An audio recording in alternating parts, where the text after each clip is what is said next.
Big boss മലയാള season അതിഗംഭീരമായിട്ട് മുന്നേറുകയാണ്. Show ആരംഭിച്ച ആദ്യ ആഴ്ചയിൽ തന്നെ ഇവിടെ അടിയുടെയും ഇടിയുടെയും പെരുന്നാളാണ്. ആദ്യത്തെ ആഴ്ച പിന്നിടുമ്പോൾ തന്നെ ഹൗസിലുള്ള എല്ലാവർക്കും പരാതി പറയാനുള്ളത് കോമണറും മത്സരാർത്ഥിയായിട്ടുള്ള അനീഷിനെ കുറിച്ചാണ്.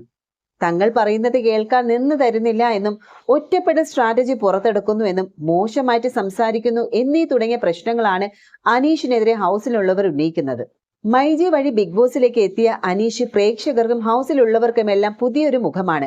ബിഗ് ബോസ് എന്ന ഷോ അയാളെ എല്ലാവർക്കും സുപരിചിതനാക്കി മാറ്റി. എന്നാൽ ഇതാദ്യമായല്ല അനീഷ് ഒരു റിയാലിറ്റി ഷോയുടെ ഭാഗമാകുന്നത്. ഏഷ്യാനെറ്റിൽ തന്നെ സംപ്രേഷണം ചെയ്ത സെൽ മീ ദി ആൻസർ എന്ന റിയാലിറ്റി ഷോയിലാണ് അനീഷ് നേരത്തെ പ്രത്യക്ഷപ്പെട്ടത്. മത്സരാർത്ഥിയായി എത്തുന്നവർക്ക് ഉത്തരം സെല്ല് ചെയ്യാൻ നിൽക്കുന്നവരുടെ കൂട്ടത്തിലായിരുന്നു അനീഷ്. ജയറാം ഉൾപ്പെടെയുള്ള താരങ്ങൾക്ക് തന്റെ കൈവശമുള്ള ഉത്തരം അനീഷ് വിൽക്കുന്നതിന്റെ ദൃശ്യങ്ങൾ ഇപ്പോൾ സമൂഹ മാധ്യമങ്ങളിൽ വ്യാപകമായിട്ട് പ്രചരിക്കുന്നു. ഈ വീഡിയോകൾ പുറത്തു വരാൻ തുടങ്ങിയതോടെയാണ് അനീഷ് പുലിയാണ് എന്നാണ് പലരും അഭിപ്രായപ്പെടുന്നത്. അനീഷിന്റെ സംസാരത്തെക്കുറിച്ചും ആളുകൾ വാചാലരാകാറുമുണ്ട്. അനീഷ് ബിഗ് ബോസിന് വേണ്ടി പ്രത്യേക രീതിയിൽ സംസാരിക്കുകയായിരുന്നു എന്നാണ് പലരും ധരിച്ചു വെച്ചിരുന്നത്.